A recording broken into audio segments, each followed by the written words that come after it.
to do some exposure roundtables, and what we would like you to do is choose of these 3 exposures, which one is of greatest concern to you. Now, you're going to be able to do 2 of these, but of the 3, there might be 2 that really stand out for you. So we have different areas in the room, so you are going to have to get up, so bring your workbook or whatever writing materials and go to the different parts of the room where we're going to have these different exposures. And then in your workbook, starting on page 15, we are going to give you the opportunity to answer some questions. These are our discussion prompts, and take some notes about them. We will do 2 20-minute breakouts. So we'll do 20 minutes, and then you will circulate to a different breakout exposure. So I don't know where our breakout facilitators are going to be. So Angie's going to explain that because I have no idea. I think that's going to be hard. Okay, we're going to have 5 groups. If you're a facilitator, raise your hand. All right, so Chris Hunreitens with Fun is going to be doing drought, and he's going to be up here. So if you want to talk about drought for 20 minutes and talking about the implementation of strategies around drought, join him up here. We are going to have 2 wildfire groups, so if you want to talk about wildfire either in this first session or in the second session, that's going to be 1 wildfire here in the middle ran by Kurt. Kurt, where are you? Kurt, come on over. So if you want to be with Kurt, he'll be here. Otherwise, you can also be with Shasta, and she'll be doing a second wildfire group right back here. So if you want to talk about wildfire in the first round, come back here with Shasta. Okay, and then if you want to talk about temperature extremes, heat and such, we're going to be on this side of the room in 2 different groups. Lori's going to be up in the front. So this is Lori Montserrat. She's going to be up in the front handling 1 extreme temperature group. And I will be back here for another temperature extreme group, okay? So if you want to talk about temperature extremes, Lori or I. Okay, so we're going to take 20 minutes and then we're rotating and you get to choose a second. Okay, so 2 out of 3 adventures is what you get to choose. Okay, thank you all and go. Right, drought's up here. Wildfire's back here. Temperature extremes. Temperature extremes is on the other side. Or just stay where you are if you feel like it and talk about whatever you tell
every graduation has their beliefs.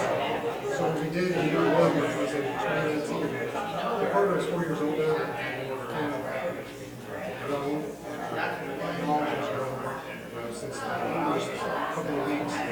We go to the traditional lines of reservation, and we say to ourselves, okay, where's the industry side? So we come from the east, the valley, North Valley, is experiencing severe wind gusts right now. And then for La Jolla, so right now for La Jolla, we're at the 28 to 32 miles. You guys all know the history of this fire. There was the Comanche fire in 2007, and destroyed a big chunk of the valley.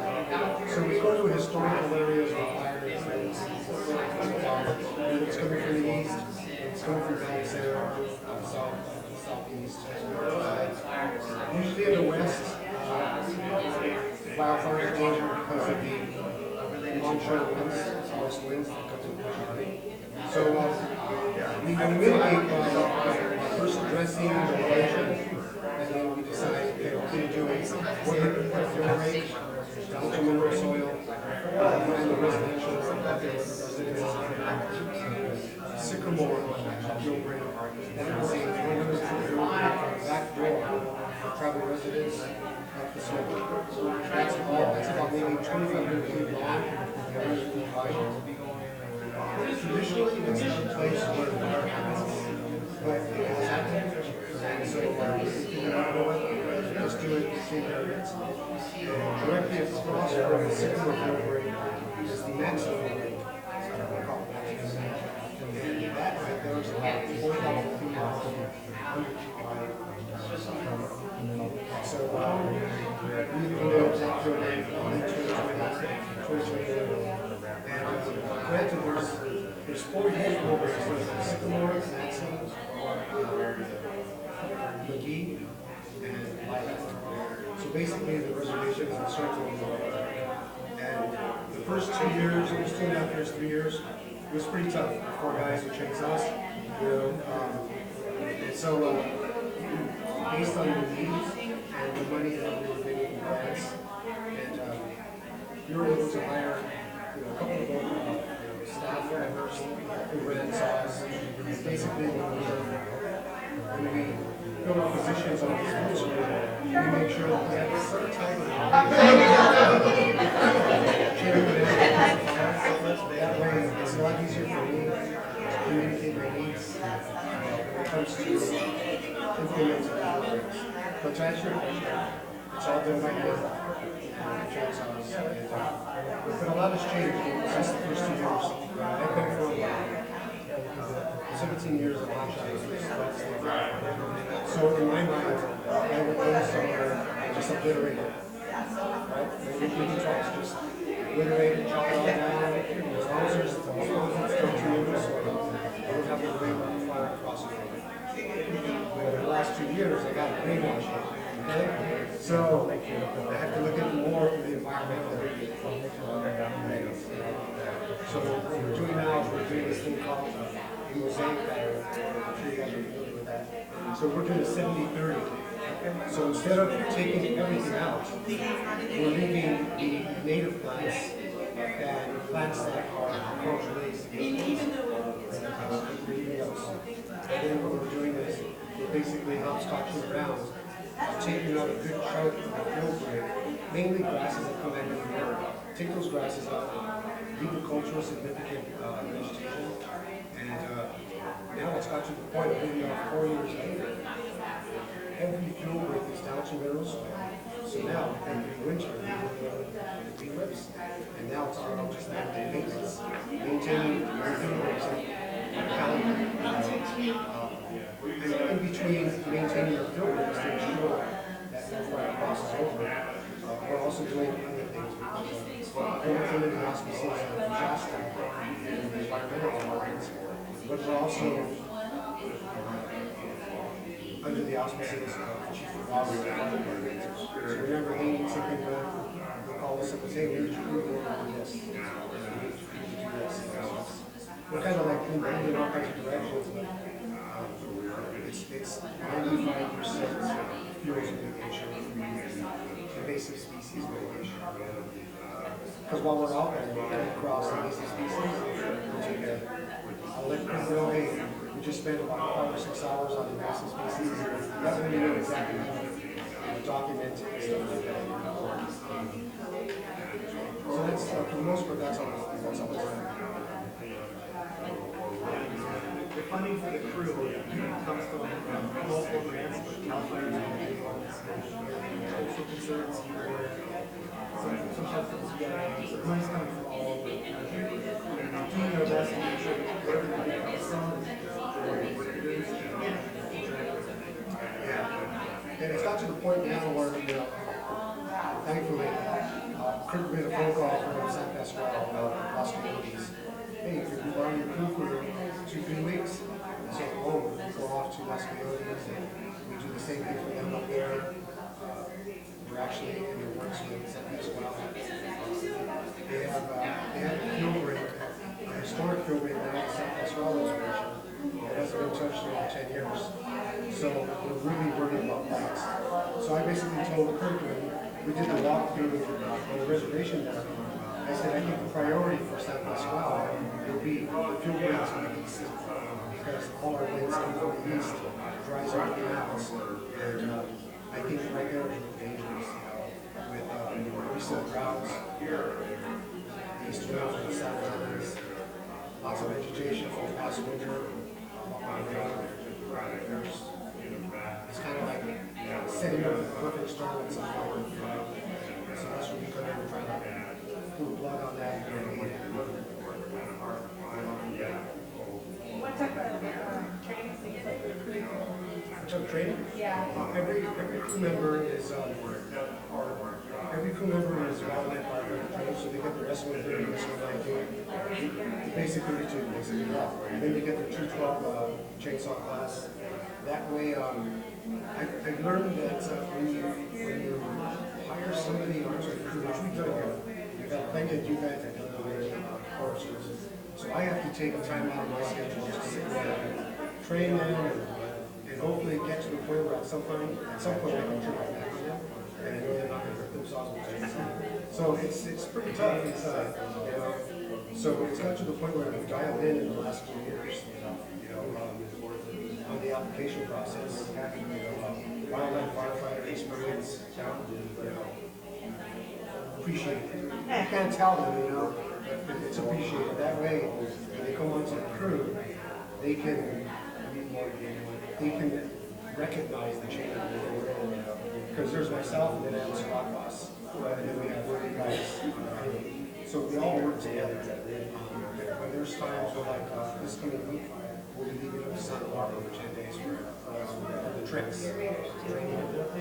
And it's their chance to get up there, open up their task force, firefighters, and start completing tasks to enrich their knowledge and their wildlife firefighting experience. They start getting their tasks somewhat like California State Marshal. And now they can elevate their knowledge. Now at some point, when they're ready, they'll leave the Paul Fuel Service to Cal Fire, U.S. Forest Service, and then they'll move on with their careers. That's what I see fire. So we've been pretty lucky. Like I said, the last 4 years have been pretty. The first 2 years were the toughest. Year 3, we just finished, and it got to the point where I went, okay, now I see the science behind the field breaks now, and now we are beginning year 4, and it's just all about maintaining what we started. That's from the reservations.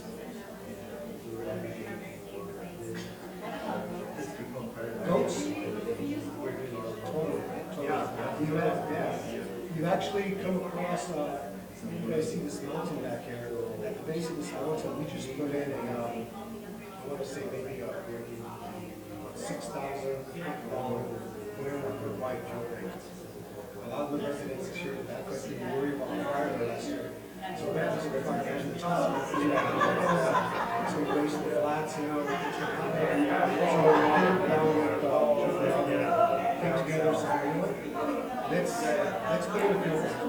So the first thing that we thought of was kill sites, and we all get it, make sure like, the first thing we thought was goats.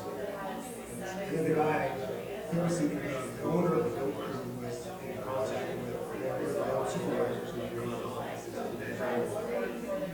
he made it pretty expensive.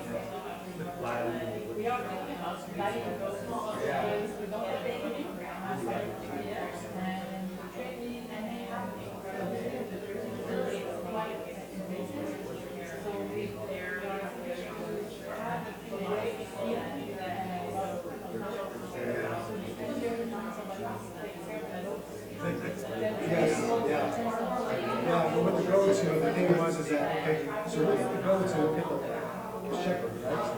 But you also have the implement the electrical lines, and that was when it became pretty costly. So, I think it all depends on, for me personally, it was, do I want to get my crew infected with or is there a way for us to work around the oath? Or can we pre-treat the oath, come back in a month, and then we take it out? So we decided to do that. We went in there, treated the clusters of poison oak with an herbicide, and that's watershed. And we went in there and cut everything out, and we had minimal poison oak exposure.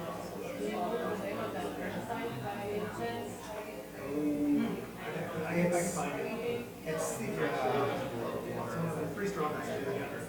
Yeah, not offhand. When we do the invasive species, we use garland, because it works.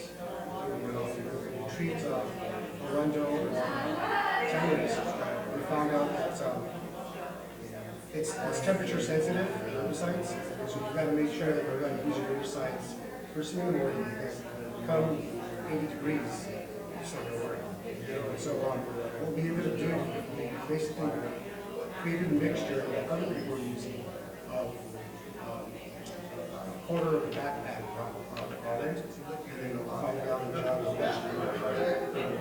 Because the vegetable oil makes the garland adhere to the tree, and it works. So you spray the tree, and then it dries up, it's just it took away a lot of our contaminants in Arundo. For the first year, we did 85 acres of invasive species population. Just now, coming back. So it works for at least 3 years. Which is an extra year.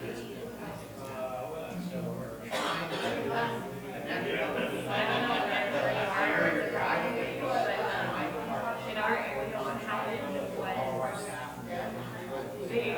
they did a lot of the native issues that we're trying to do.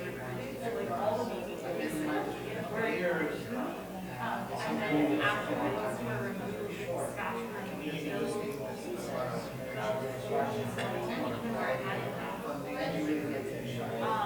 Mark's, like, it's unfortunate, but like, I think in our area, there's something more important. And then, and we have got the sky, so we don't have to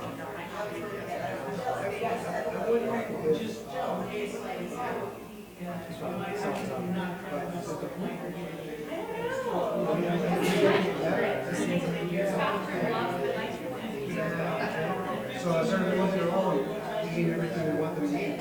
We're pooping other stuff that they ate. Germinating great, probably, yeah. And blackberry, we also have the blackberry. They eat it all back and then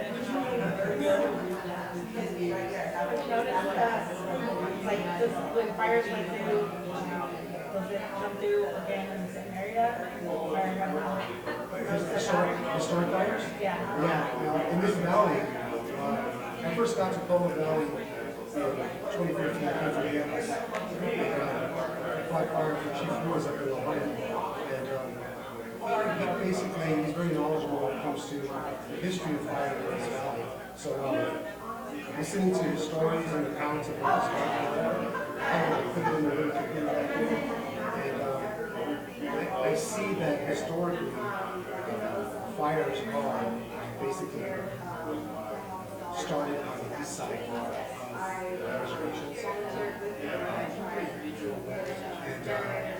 And view it on not only the topography of yours, but the east winds. But when it comes to reservations, this reservation here, historically, not too many fires start in a park at the raising area. It's always outside, like Tom's Hotel, the old dairy farm, it starts there. I've been in it for 4 years now. It hasn't never seen homeless and cancer fires. I think they really want to train vegetation fire, fires. See somebody out there, what is really interesting? That's a historic place for fires.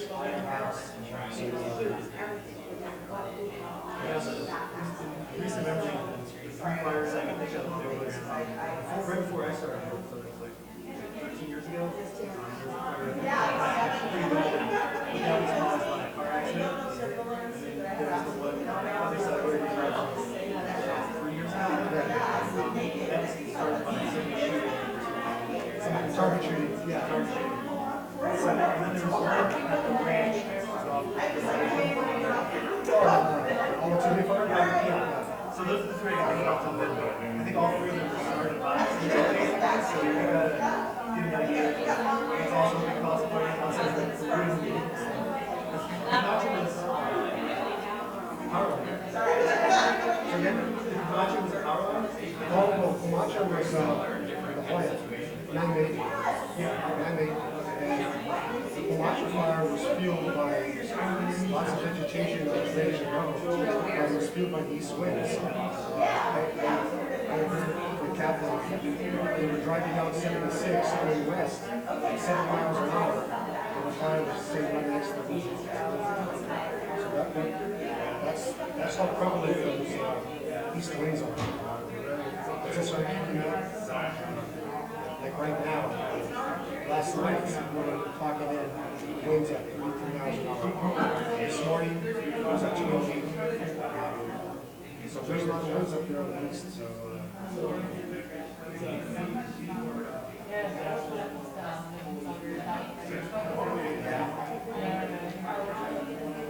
yeah, I'm surprised we haven't. Usually SDG&E will shut down RMS at some point.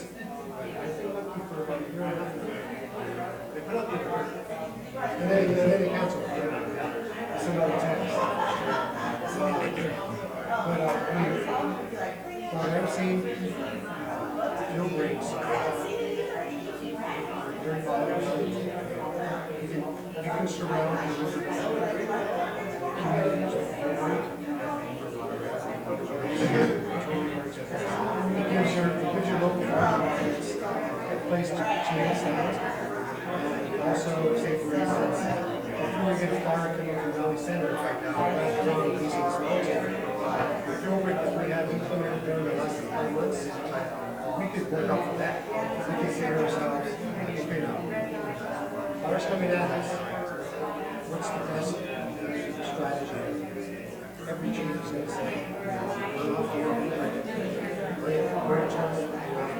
I'm hearing lots of great conversations going on. So this is the tough part where I say you have to have a few final thoughts and then find another topic. So, I know, sorry. But so remember, we've got drought up here. If you want to move to drought, we have the 2 wildfire stations. Then we have extreme heat over here. So wrap up your final thoughts and then find yourself a new spot. Should I play Jeopardy music? Do, do, do, do.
and people are finding their new spots and settling into new conversations. So we got 20 minutes.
So what we're discussing, so the previous session talked about food breaks, food there, organization services on that, but we're here to talk about anybody wants to talk about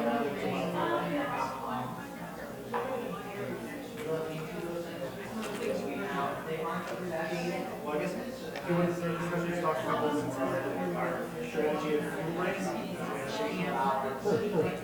My name is Richard Burney. I work with the Paul Environmental Departments under the auspices of Shasta and Kurt, the Chief of Water and Fire Departments.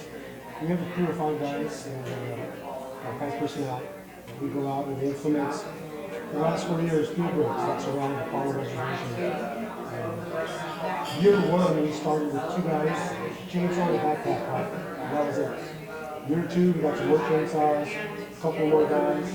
So we are now in year 4. We got a full crew, we're fully fire trained, and basically our 8-hour day consists of maintaining the field breaks that we put in for the first 2 years, which was pretty tough. We hadn't been established in years, so we went in there and re-established the field breaks, and now it's all about just maintaining the field breaks by mitigating weeds, invasive species,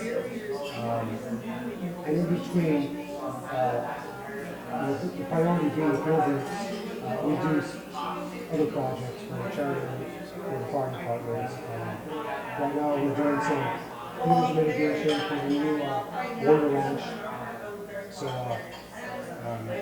we're out there cutting field breaks every day. And that's basically the bulk of our work here on the reservation. Protect the fire on the west side, or the east, or the west. Because our two prevailing winds are from the ocean and from the desert. So we want to make sure that eastern parts of our reservations are taken care of. It goes the same thing for Los Colones, Mesa Grande, San Isabel.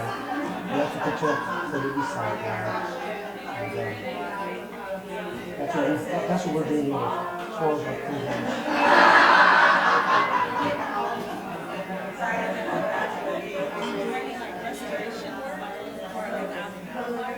Yeah, we do rehab.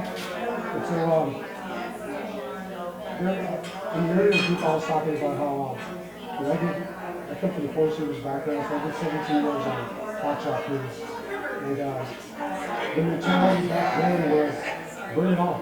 When the fire's coming at you, lay down some fire and burn it off.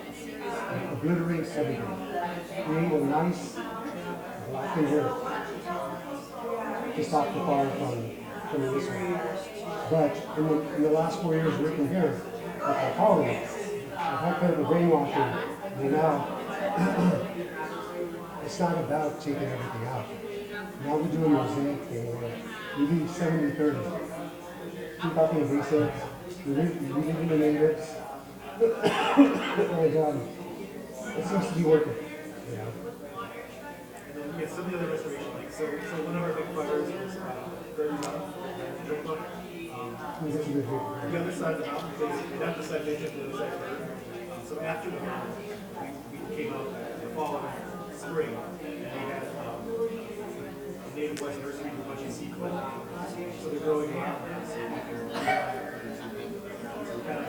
Everything kind of works together.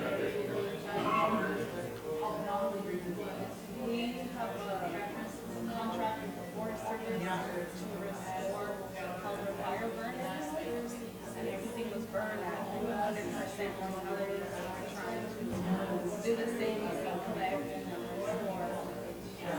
And our fire crew is a multi-part project. Our fire crew is going through and removing everything that is burned from the area, and then we're going back through with our utility department and focusing on mainly areas of documented sites.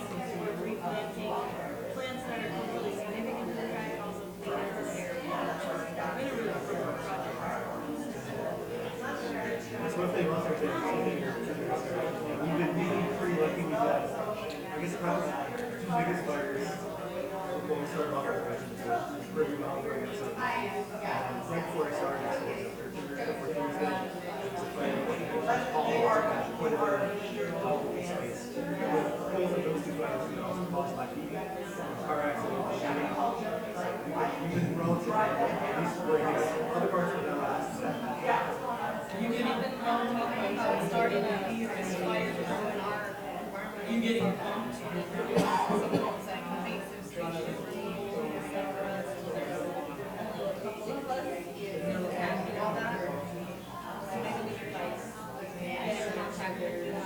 Started that program. Our program started with 2 guys. Yeah, right. We've built since, luckily, I mean, pretty much, well, everybody we have now, I'd say, is pretty early with the basics. That's the hardest part is finding somebody who either can't pick it up or knows how to be safe for other kids. It's also good to know that it's close and skill building.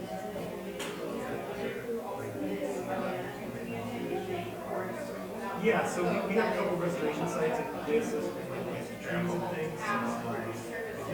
That's towards our administration office. Right next to our ball field is Trujillo Creek. That's one of our reservation sites. It's basically this dry creek where they kept knocking down all the leaves and there's nothing there. So a few years ago, we got some help from BIA and USGS. We have to go reservations. They assist with a lot of that too. So for guys, hey, come help trees. Yeah. Yeah, it's kind of important when you create a team like this. You have to, at first, the announcement went out as natural resource technician. And so a lot of people are like, oh, technician? So we had all these technician type guys and gals applying. And so they found out that, no, they'd be out in the field laying saws and getting dirty all day. So then we ended up having to dial in that announcement. And so everybody on the crew now understands that when they applied for the job, that they would be in a crew-like dynamic with a crew superintendent and then a crew squad boss. So everything that I facilitate as far as the projects go, from Kurt and Shasta, there's got to be a chain of command.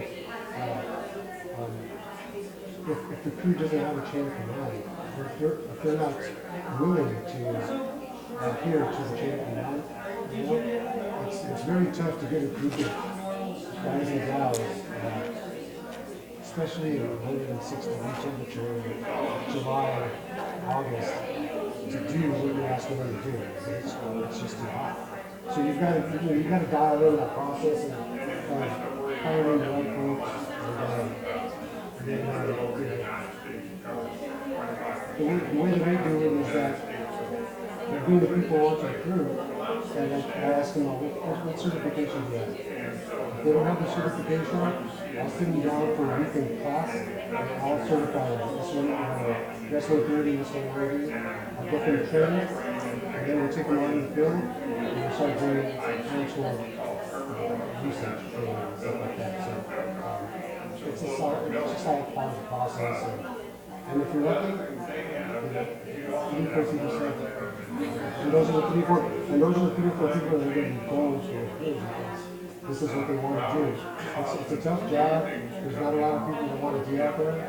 And I try to convince my guys every day. I mean, the job is like this. You can be out in nature all day long. You just got to put a little fire line here, you know? And then they can be rewarded because, I mean, not only working for the tribe has its rewards, but, they'll send us to Los Coyotes to do stuff for them. We're in the talks right now about San Pasquale, going up there and do some historic field works for them. And so, the guys get to venture out, and then after 2 or 3 years being on the field, I can see that once they get their firefighting experience dialed in, they'll move on with their career. And, I'm good at that. If they gave us 2 or 3 years, some good work, I'm fine. Talk about the restoration projects. Yeah. I think it's a good show. He's here. They get to do some Yeah, no, we're- projects and they get to see different environmental. Yeah. Getting back to your question, the rehab process, whenever we put in a field grant, it's a lot different now than it was. Now we're doing 70-30 mosaic, we're removing all the invasives, we're leaving native plants, and then we're re-whipping a lot of manual grasses. So if the fire does hit the top of our field grant, we're basically stopping it up. And then Aerotech, with the local fire resources, we're able to establish a holding ground right there off our field. And before, like I said, year one, I came in with the hot shot mentality of tear it all down, man, tear it all down. And then I realized that that's not cool. And then I myself became more educated and started looking at it more culturally. And then pulling a little microphone off. So, okay, well, whatever we tear out, we'll ask Kurt if they're native. Because these guys hunt plants like crazy. So we'll get some other plants, we'll take them up on the field, we'll plant native plants there, sage and whatever. So that's the rehab process. We try not to leave too big of a footprints as far as dealing with the native species. We'll literally all the invasives.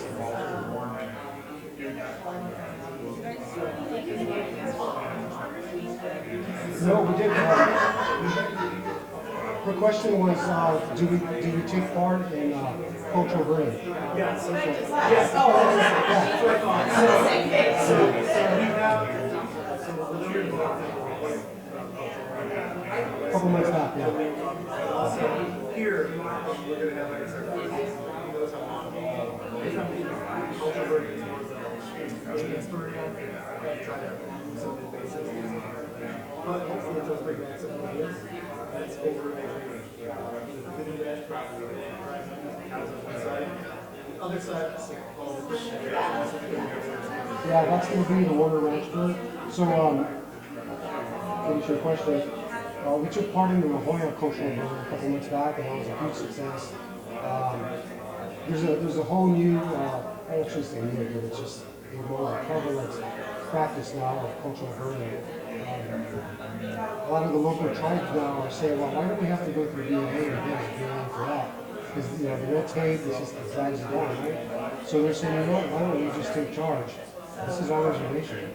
This is our fire department. Let's get together with other multi-agencies. Let's bring a plan together, and let's take care of our own burning RS. And so Chief Lewis up in Illinois did a great job on that burn. The year before that, we were up on a huge cultural burn up on the Cedric Reserve up in Santa Barbara. And that was with the Healthy Forest Alliance, along with UC Santa Barbara, UC Santa Cruz, UC Davis, which will be out next week for 10 days. I'm going back up with a huge cultural park up there. Working with the Chumash and Saturdays. And so we'll be doing that next week. Have you guys heard of Treks? Treks? It's a great program. It's a great program where people who want to learn more about the cultural burning aspect of it, and bringing back that history of putting good fire on the ground. That was a thing from the closest, but I've always been scared for obvious reasons, because our reservation has been burning over 30 years, freaking, you know, and all the prices pretty high and stuff like that. But, you know, I went to a lot of local birthdays, seminars and stuff like that. But some of the folks, we don't have a fire department, you know, we don't have the manpower to keep an eye on it and stuff like that. So we would love to have a local bring on our reservation, getting all the proper people in line to do it. You know, that's the hardest part. You know. And the time too. You know, once in, you know, because it's either really hot, really cold, or really windy out there. You know, it's tough up there. You know, it's pretty high elevation. And now power's out there. Winter blowing so hard up there. Cold hours would be the best time to do it, right? You know? Yes, the winter time. And even now in the winter time, I remember in the late 80s and 90s, California, what was green, wouldn't burn. And now California, the fuels have not traded to fuels like they have in Florida. So as tropic as Florida can be, and good as Florida can be, their green vegetation burns like fire. We have now become like Florida. Our green vegetation, even in the winter time, burns like paper. So just last week we did some file burning back here in that country and it had just rained. And we dropped some heat into the piles and it looked like that. So that was kind of an eye-opening thing. I called it to Kurt, called it to firefighter. So hey, you know what? Stuff on here is very wet and not dry, but it's still burning. So you've got to, when it comes to burning, there's a very small window of opportunity. You got to jump in there, do it, and get out. And historically, that's how it's been done. What about the terrain? That's play a factor in it too? Yeah, as far as fire The burning, yeah. yes. Fire is controlled by three things: topography, the lay of land, fuels, right, and your outdoor temperatures. So wind. So definitely plays a key to the progress of fire and stuff like that. Like I was telling your colleague, invite us down. We'll go look at your backcountry. Do you guys have historic fuel breaks there? No. No.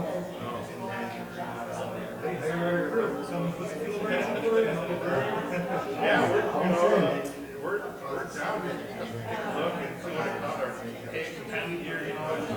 Like I said, I think the council's behind it, you know, to get it done, but we want to make sure it's done right. We don't want to start the next fire, the big fire in Southern California. Totally, yeah. Like, that's my biggest fear, you know. I don't want to be, but as long as we have the backup, fire department, Campbell Fire Department, you know, we can look at it. You can be that safe with it. It's kind of a bit of much, but it's just a matter of having the right crew and knowing how to watch the fire. We have 3 trucks, and each truck has a 150-gallon tank on the back of it. So when we're cutting through the brush on the field breaks, our trucks are following us. So if we start a fire, start up our pumps, put it off, call it in, and continue. That's what we do. It's just, that's why it's important when you guys start your crew to get in fire training. You know, and, you let us know, and we'll help you out with that. You know, and get it started for you guys.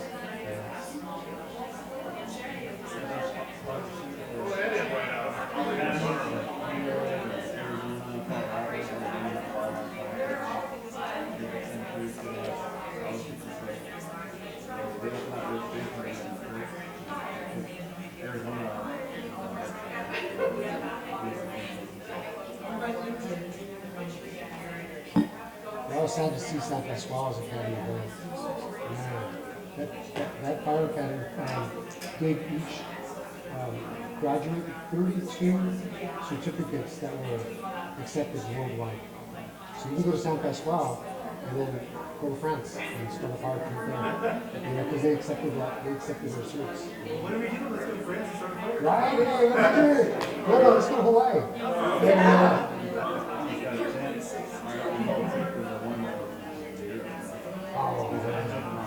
yeah. Yeah, heck yeah.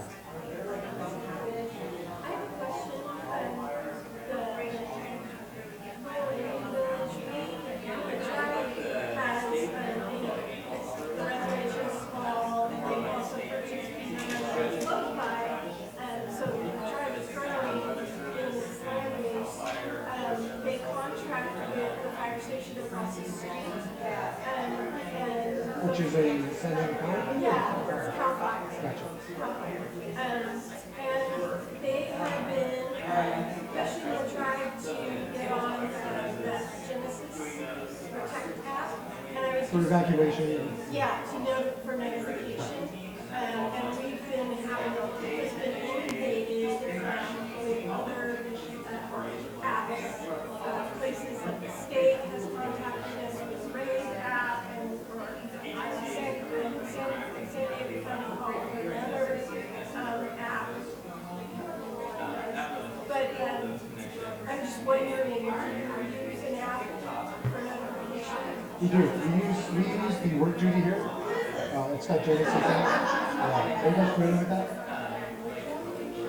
Genesis Protect. So, if you guys watch duty, so when you tap, you guys familiar with watch duty? Yeah. So you just tap on your watch duty, and then it'll, if it gives you, if there's a need for evacuation, the Genesis window will pop up. You tap on that, and it'll give you the, Oh, so it's on the Watch Duty app? it is, yeah, and it'll pop up. It's spelled, It's spelled T-E-N-A. T-E-N-A-S-Y.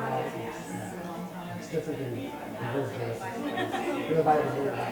But for, community groups, I'm just wondering, how many people watch TV, or do they have to just do the Genesis? No, the watch duty app is for everybody.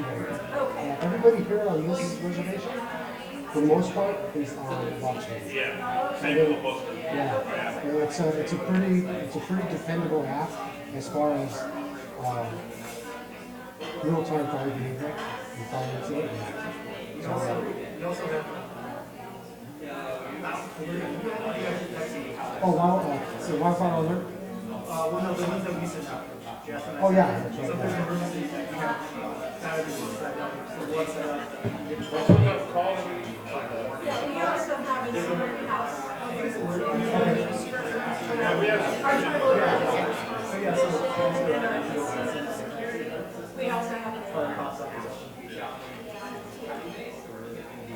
And the casino is the And no, it's cool. oh, man. Acorn is there.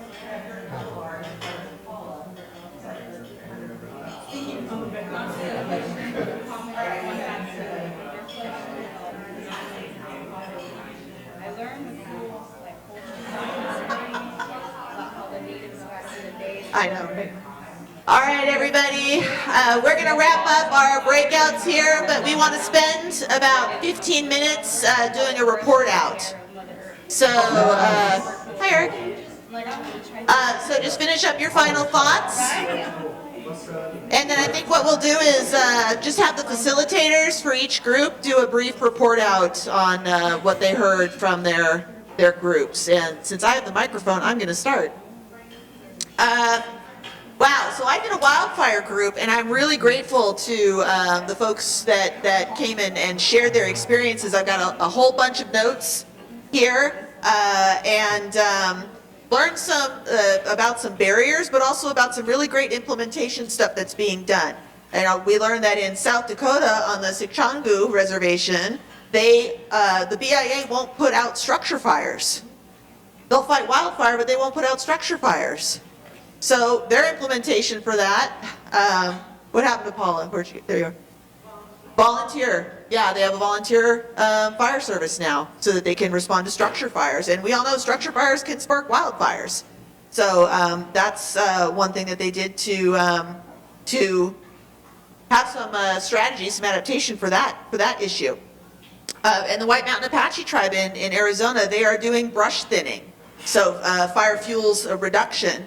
But one of the challenges is that outside tribal lands, which is all state land, the state is not doing the same level of brush thinning. So even though the tribe might be more protected, it's a little bit of a problem if that wildfire starts in areas that are managed by the state. In fact, I heard from several different people, they have issues with their state DNRs, or that doesn't mean do not resuscitate. Their departments of natural resources. So it looks like there's a disconnect there that needs to be overcome. In Alaska, on the Kenai Peninsula, they had their first wildfire their first major wildfire 15 years ago. Now, so that's recent, right? But in the last 5 years, over 400,000 acres have burned. And as a result, there's been insect infestations, and problems, in the ecology. So that's something that needs to be addressed as well. In Washington State, the U.S. Forest Service has money, but there are staffing challenges with the Forest Service. But I think one of a really great plan there, and that was from Rick. I don't know where he ended up. Oh, there you were, right there. He talked about engaging the local community because they're in Leavenworth, Washington, which I learned is not where the prison is. That's in Kansas. But the recreation is really important. A lot of people come in to do outdoor recreation there. So they're engaging in that community to say, hey, this matters to you too. You want to come and recreate here? Then let's work together to make sure that we're protecting those lands that are valuable not just to the tribal communities, but to other people who want to use those lands. But he observed that you need more buy-in from your local representatives as well. We had some talk about education, that it's important for people to understand the difference between a prescribed burn and a cultural burn. They may not be done for the same reasons, although they can probably or definitely overlap.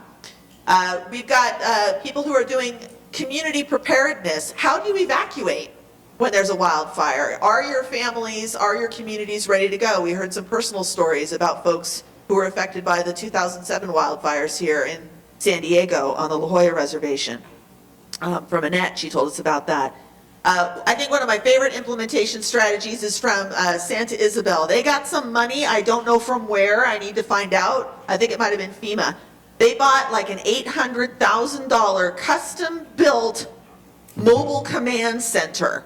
It's an RV, it's supposedly badass, but they won't show it to us, so I don't actually believe that it's real. But I'm gonna call my buddy Joe Weir up there and be like, you need to drive your motorhome down here so we can go for a joyride. But they're making that available for everybody. And Emily, you might be able to tell us a little bit about that as a San Isabel tribal member. No, she's like, oh, what mobile RV? You know what, we'll hear more about it, but I mean, how amazing is that? And he said it's gonna be available for all the local tribes if there's a fire nearby or some sort of a disaster. We can all take advantage of this really awesome piece of equipment. So let's see. Some folks are doing tabletop exercises with their local agencies, a really important way to coordinate with your local folks. Saboba's doing wildfire smoke monitoring, and they have community air sensors. Christian told us about that. And they actually have a website. What did you say it was? SabobaAir.com. So you can go right online and see what the air quality is in Saboba in real time, right? Yeah, so that's really terrific because we know that when there's wildfire smoke. When there's wildfire smoke, there's air quality issues. And also a tribal advisory group that they've put together to work together with tribal stakeholders on the different things they can do to implement wildfire preparedness. Some tribes have emergency operation plans, and then also just general purpose discussion of what it means to implement wildfire planning in a little reservation like Paula of 13,000 acres, or where Colleen works in the Copper River, where they have 27,000 square miles. It's huge. So different implementation plans for different sizes. All right, that was us. Angie, let's do some extreme heat. Wait, yeah. Right. Hi, everybody. Great groups. And we heard a lot about some really good strategies happening around the country in extreme heat. Lots of talk about power backup systems, and that might look like generators, or if you have access to maybe more resources, thinking about putting solar and battery backup on your homes. And there are folks making progress on that, sometimes in partnership with their utility, or sometimes because they got a grant to do so. We heard a lot about clinics, like mobile clinics. And so that might look like folks going out to agricultural workers to educate them on heat-related risks, or it might look like the Indian Health Clinic coming out with their RV to do heat-related illness wellness checks, mobile. We are hearing a lot about centers, right? Community resilience centers, heating and cooling centers, and then there's like asterisk. Those things need to have power, reliable energy, air conditioning, maybe sometimes air filtration, and then things to do and be comfortable, and how do we make these things places people really come? But it sounds like they are being utilized. They're definitely getting built, and sometimes those things are getting built in a bigger way, where it's more of like a war room attached to it with data systems, so that it's a hub for all the resilience efforts and the tribe's departments that are working together on climate change related activities. And I have a good experience here in La Jolla. We're going to hear more about the big fire they went through, but they were actually have some good news where they got the CPRG grant, and so did Paula, for implementation to do these kinds of things, resilient centers with data centers attached to them. Super cool. We also are hearing a lot about things like surface water testing and just a lot of monitoring. Sometimes implementation looks like monitoring, not just monitoring and surveying, but actually getting the word out, using data to get the information out to the community, these short-term outlooks or these alerts. When something's happening, we can alert our community, keep them engaged. And then distributing water and wood. Some folks have pretty maybe informal systems to do that when it's necessary, if it's hot or cold. And then we heard about permafrost monitoring happening in Alaska. And again, trying to understand where the bridges may be affected, but getting the word out. And then there's a lot of talk about species. So what's happening with heat and salmon, berries, deer, caribou, oaks.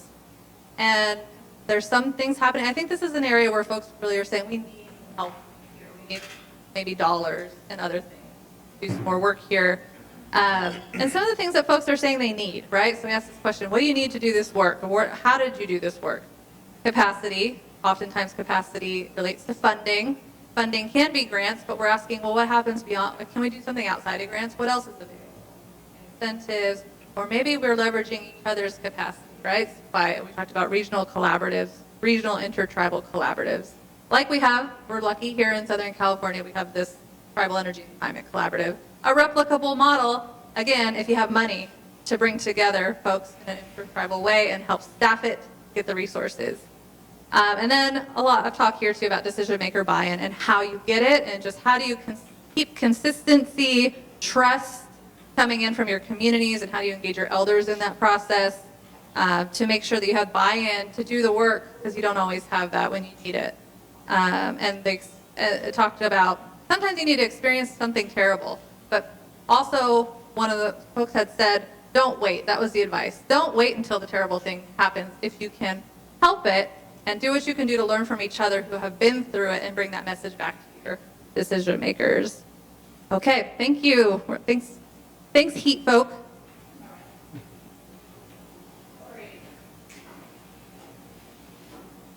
Does this work? I had the other Heath group, and we focused on barriers to implementation that people have experienced and some positive things around that. Heat, not the same throughout the United States. Extreme heat in Alaska or Wisconsin is going to be different than extreme heat in Southern California, and getting the communities and other people to understand that. Whether you're seeing warming waters, tree deaths, cyanobacteria. Talk to some people who have a playground they built that the kids can't use because it's now too hot to have the kids play outside all year.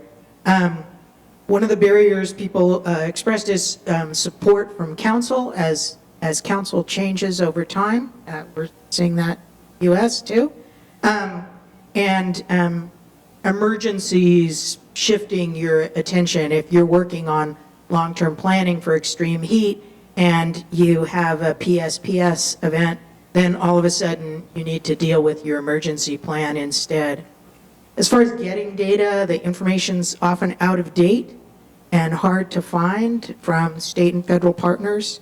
And the community impact, tribal versus non-tribal, is going to be different and trusted in a different way. If you're working for a tribe but you're not a tribal member, that sharing that information may not be heard in the same vein. We heard about climate anxiety and how that impacts youth, and the decrease in college applications from youth that just feel hopeless about climate change. And the same with elders.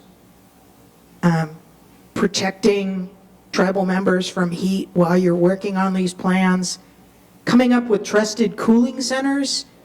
If you're a tribal member, do you want to go to the Catholic Church 20 miles away? Or do you want someplace that you're going to be more welcome at? And from the state, some of the state barriers were having competent people to engage with tribes, ways you can give money. It's complicated. Sometimes different state agencies require waivers of sovereign immunity, which is a no-go with many tribes. Protecting data sovereignty, inefficiencies in the state, creating viewable resources. So you may have data, but how do you get that so that the tribes can access it? And making connections that tribes are going to want to listen to. Also, within the tribes, communication out. If you have elders that want to hear something on the radio or read it in the newspaper, are they going to be listening if you put it out something on Facebook? And or do you need to just go door to door? So lots of barriers. And Saboba was kind of amazing. They worked with CARB to get a grant to do air monitoring, and they're able to leverage that monitoring to get real-time data so they can track and provide data on extreme heat. Thanks.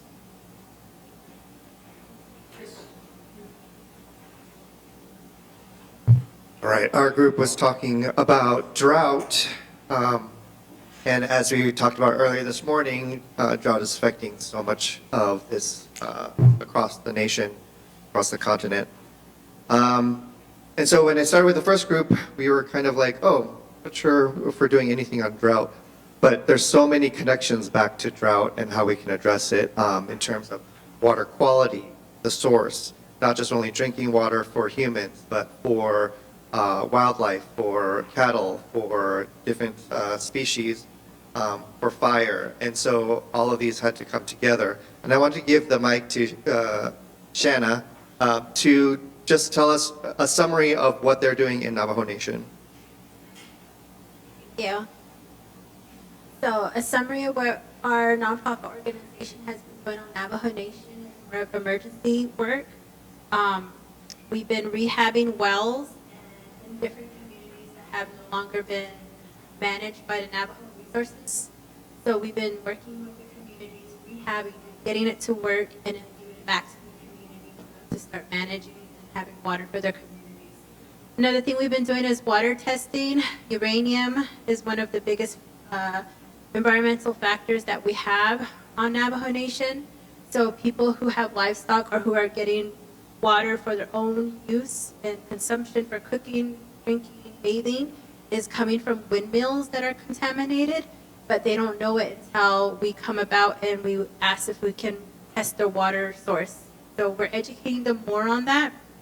And then we've also been doing water hauling, boots on the ground, because Navajo Nation is over 270,000 square feet of land. So everybody doesn't live in, or we don't have neighbors that are just right over the hill or over the fence. So my closest neighbor is about 13 miles.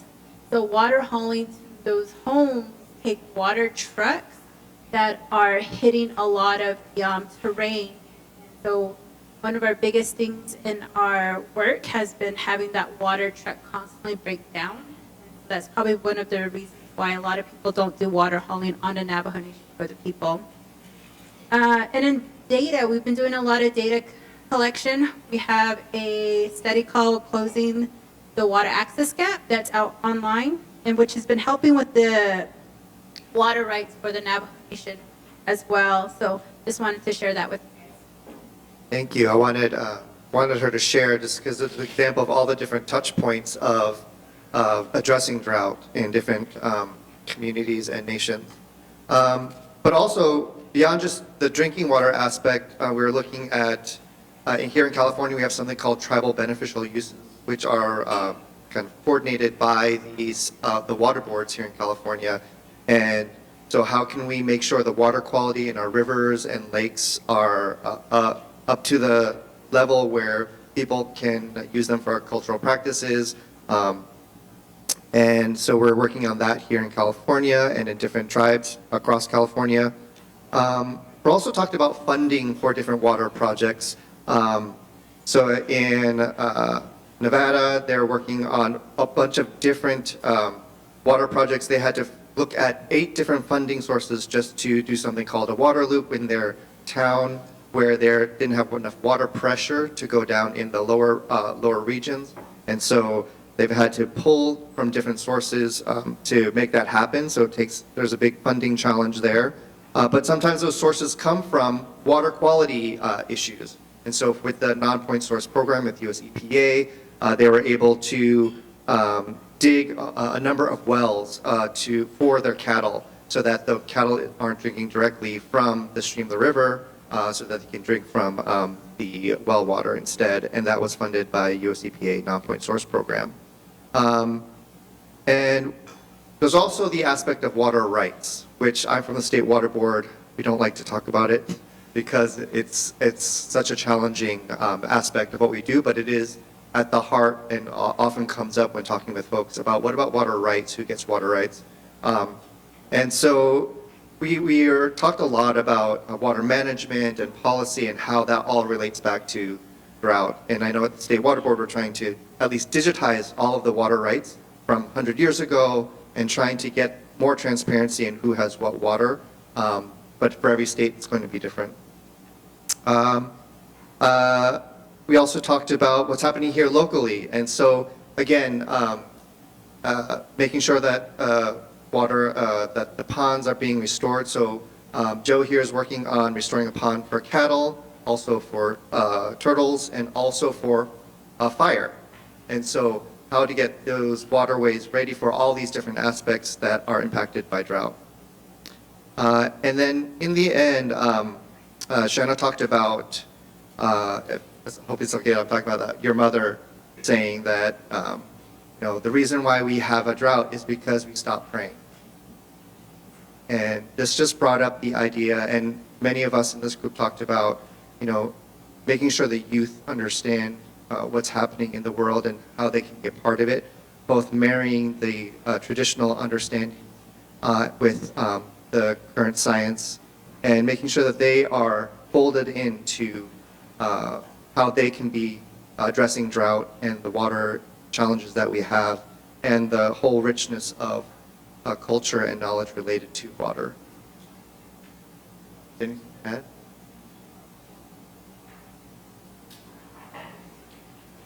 Kurt.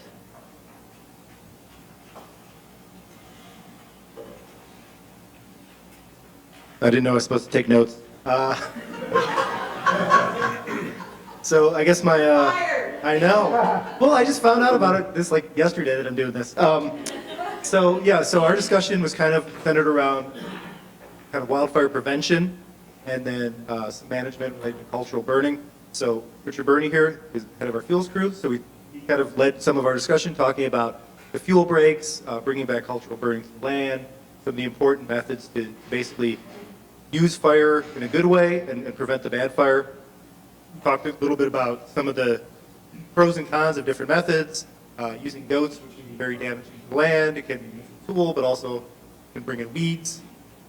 We talked about, we talked about so much. Oh, one of the best things was the traditional method of bringing fire to the hillsides, where you light the logs on fire and you kick them down the hill. Something very fun we'd like to do here. We talked about building like a crew, a management crew, and how that can be a good adaptation strategy. We have a crew that can put in these fire prevention barriers, work with homeowners, do some restoration after fires. We talked about the importance of protecting the cultural sites during the fire, before the fire. Talked a little bit about how to do restoration, why we're doing this restoration. After fire, collecting seeds. Yeah, I think that's the summary. So Kurt works for me, which is why I can fire him. All right, so we're gonna, as we've been doing all along, we're gonna adapt a little bit. We're supposed to have a panel next, which we are really looking forward to hearing from them, the tribal knowledge sharing panel. But meanwhile, they brought in lunch, and I don't know about the rest of you, but it's pretty much lunchtime, it's noon, and once I smell lunch, all I can think about is lunch. So we're going to do lunch first, and then we're going to do the panel. So we're going to take 45 minutes for lunch, and let's try to be timely about that so that we can end everything on time today and have fun. So yeah, we'll do lunch and we will reconvene at 12:45.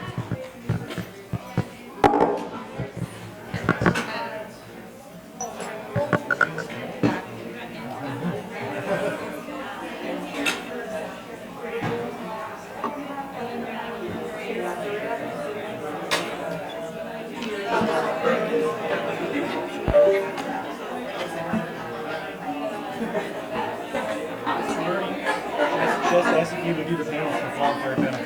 Sure. Okay, so that's the motion to do it.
That's an exciting.